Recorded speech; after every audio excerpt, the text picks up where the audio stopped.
Hey, what's good everybody? It's your boy Cedric. Welcome back to the channel. Yes, I have been MIA. It's only been 2 weeks, but it feels like so much longer. I've just had a few issues with my MacBook Pro, but I have some great news. I'm finally getting my new laptop. This is the laptop that I think is gonna help me step up my game as a producer, as a live performer, and it comes at the perfect time. I've had at least half a dozen companies send me VSTs or plugins.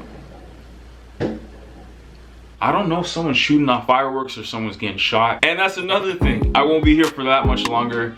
I am going to be moving, which is great because we're going to be in a new studio. I'm going to make sure it's acoustically set up. All the people hating on my acoustics, I don't blame you, but it's not going to be a problem forever. Everything that's happening, from moving to new place, from new computer to new gear, there's just so much that's happening, a lot of exciting things, and I can't wait to share with you guys. So since my MacBook is acting up and we can't produce today, I hit you guys up on YouTube and Instagram and asked you guys to drop a few questions, and I was gonna do a Q&A. So yeah, there's a ton of questions to dive into, so let's get into it. Question number 1. Sam Zanders asked, what are your income streams right now and what would you like them to be in a few years? This is a very good question. Before COVID, I was DJing. I had a residency at a restaurant. I was doing weddings, private parties, band gigs. So there's a lot where I was physically going out and performing. A source of income I really wanted to focus on and shift towards was YouTube.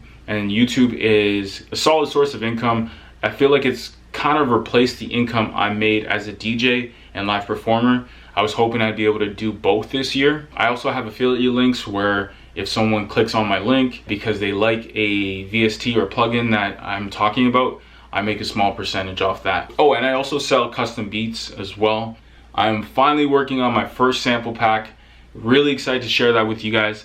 By next year this time, I want to have at least 3 sample packs put out. So make sure you guys hold me accountable. Yeah, I kind of touched on a bit of what I'm making right now. In a few years, I definitely want sample packs, online courses for piano production, DJing, music streaming revenue. I want to keep the YouTube revenue coming, affiliate links, merchandise, something I definitely want to be doing. This is kind of out of my hands, but I definitely want to be performing more as a live looper and DJ. But that's really up to COVID dying down because there's no festivals or concerts happening because of health reasons. Okay, how did you grow your YouTube channel so fast? I started my YouTube channel February 19th, 2019. We're looking at the channel now and I've got over 14,000 subscribers. Going into the year 2020, I had 985 subscribers.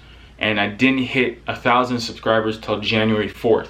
And it's true what they say, at least for me, the first 1,000 subscribers is the hardest because it took me 10 months to gain 1,000 subscribers, and over the last 6 months, I was able to grow the channel to 14,000 subscribers. I put out a video at the beginning of the year, top 8 VSTs I would recommend in 2020. I had no idea it was gonna get over 200,000 views. And I talked about the top VSTs, and what really helped me is I had done a VST review on Omnisphere. And I had done that episode 7 months prior when I got a lot of views off the top VSTs in 2020. A lot of people checked out the Omnisphere video, and then a couple weeks later I did the Korg Triton VST, and the combination of those 3 videos really helped drive a lot of traffic to the channel. I did a couple videos of me making beats, but they didn't do as well as the videos where I was talking about presets, helping the producer community. So if you're looking to grow a YouTube channel, my biggest advice is to help others. If you have over 1 million producers looking for advice, so if you can give advice on a VST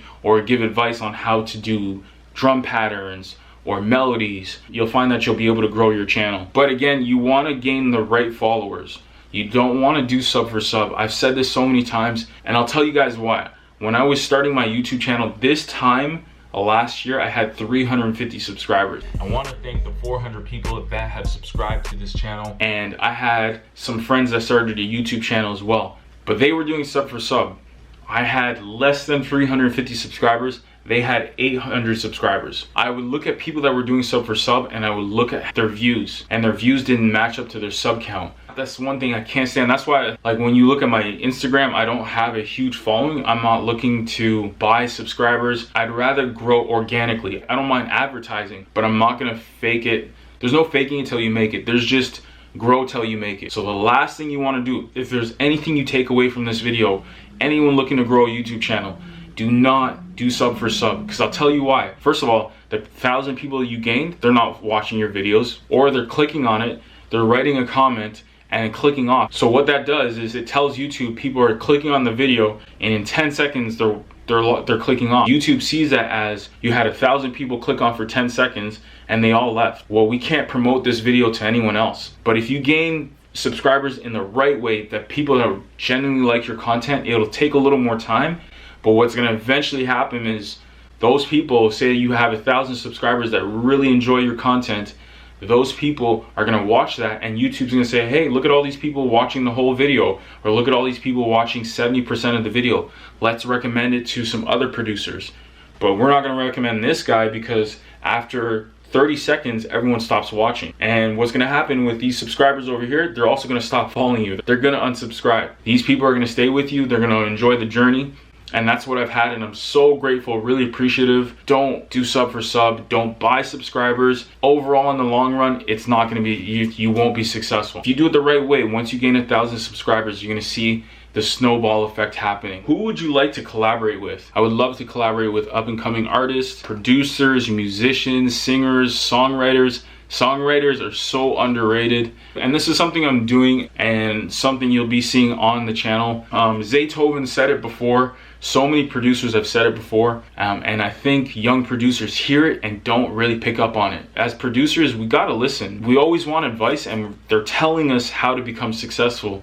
And I know we always want to work with the Travis Scotts and the Post Malones and the guys that have made it big. The likelihood of a producer that's on the come up to be able to work with an artist at the level of Travis Scott, Post Malone, Drake, Ariana Grande is very rare. But if you're able to work with an up-and-coming artist and then they blow up and you blow up with them, it would be easier because you've now made a name for yourself. Live performance versus production. Which one would you say you have the most fun doing? So Sean, what you're really asking me, if I was to compare it to basketball, is would you rather dunk on somebody or shoot a 3 in someone's eye? And sometimes, yeah, you want to dunk on somebody, but there's nothing wrong with shooting that 3-pointer. I do favor live performances, but I love production just as much. To get to the live performances, to get to the stages I want to get to, you gotta do the production. There's no one without the other. If I had to choose, it would be live performance. But luckily, you don't have to choose. You can do both. How do you come up with so many melodies? I listen to a lot of music. I grew up playing piano in church. Growing up in a black gospel church, you're surrounded by so many musicians, singers that are so talented that you become creative because you're around so much creativity. Learn to play an instrument. Doesn't have to be piano, it can be guitar. Learn to play some type of instrument. It will really help with the creativity. Is your music on Spotify? Are you working on something new like an EP/album? I was about to say yes. My music is not on Spotify as we speak. This was my thought process. I didn't want to put any music out on Spotify or SoundCloud or on any streaming platform without some type of following. But that's changed really quickly from January to we're in July 2020. Now that I've gained a following on YouTube and a smaller following on Instagram, even the people that follow me on Instagram right now, the people that have known me for a long period of time, they know I'm serious about music now. I didn't want to be that guy that just posted one song and then stopped putting music out. I wanted to be able to put out music consistently. So I might put out a single in 1 month and follow that up the next month with another single and just keep putting out songs consistently. Jordan versus LeBron.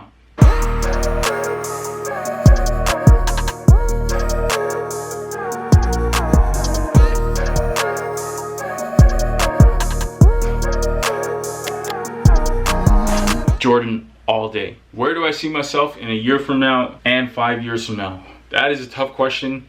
I mentioned a few things before. In a year from now, well, I'll be in a new studio. All likelihood, a year from now, I won't be working another job. I'll be doing full-time music. In 5 years from now, I don't want this to sound arrogant or anything, but I do want to be a household name, or at least a name known in the producer community. I definitely want to be able to say I've helped millions of producers, either through courses, inspiration, put out some songs on the Billboard charts. Yeah, I'd say that's one of my goals. And Cold the Kid asked, what are my favorite MIDI keyboards? I really don't have a specific favorite MIDI keyboard. They all do the same thing. I do have the Arturia Keylab 49 MK2. 49 keys is good. However, I do wish I had a 61 key keyboard, because I do find that sometimes I want to play a little more up and down and move my hands. With the 49 keys, you can only do so much. It's a great keyboard. I really like using it with Ableton. It integrates very well. The Native Instruments keyboards are really dope. Arturia is really dope. Novation, the list goes on. There's no right or wrong answer. It's all preference. My boy Alex hit me up. He said, even though 2020 has been an interesting year, what has been your positive outcome? I was hoping at the beginning of the year to have an amazing 2020, and it's still been an extremely good year for me on a personal note, just because I've been able to grow a YouTube channel, and I've been able to create relationships with some of the bigger music companies in the world. And I know I'm really close to doing music full-time, and that's a huge accomplishment. I do miss hanging out with friends, and I do miss DJing. Luckily, this is not going to be a forever thing. That's how I've been able to stay positive, understanding that it might last for another year. It might last a little longer than a year. Luckily, we're going to get past it by God's grace. I'm optimistic about it, so I'm just using the time I have right now to really grind and put out as much content as possible. Other than music, what's one thing you can't live without?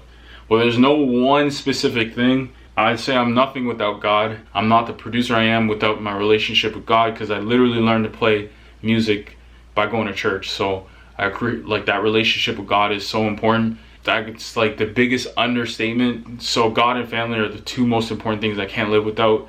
And then friends. Love basketball.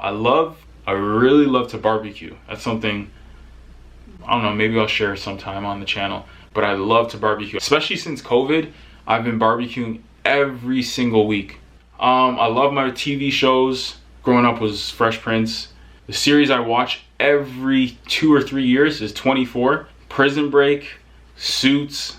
I'd like your opinion on the ID44 preamps and sound overall versus your interface. Also, best way to increase headphone volume on the ID44. First of all, Michael, listen, thank you for dropping that comment and supporting the channel. I did do some research on the ID44 just because you asked for it.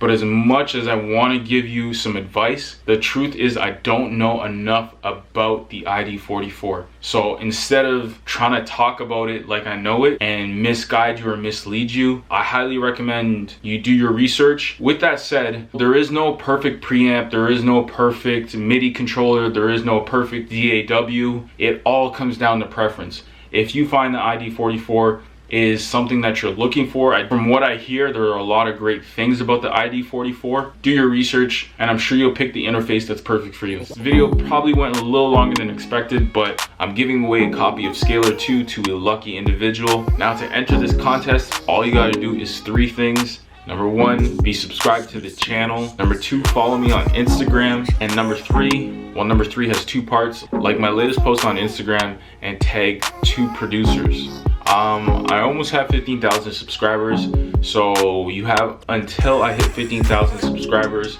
and then I'll announce the winner. But make sure you're following me on Instagram, because that's where I'll be doing most of the giveaways. It's your boy Cedric from SweetScale TV. Thank you for all the love and support. I'm signing out. I'll see you guys in the next episode.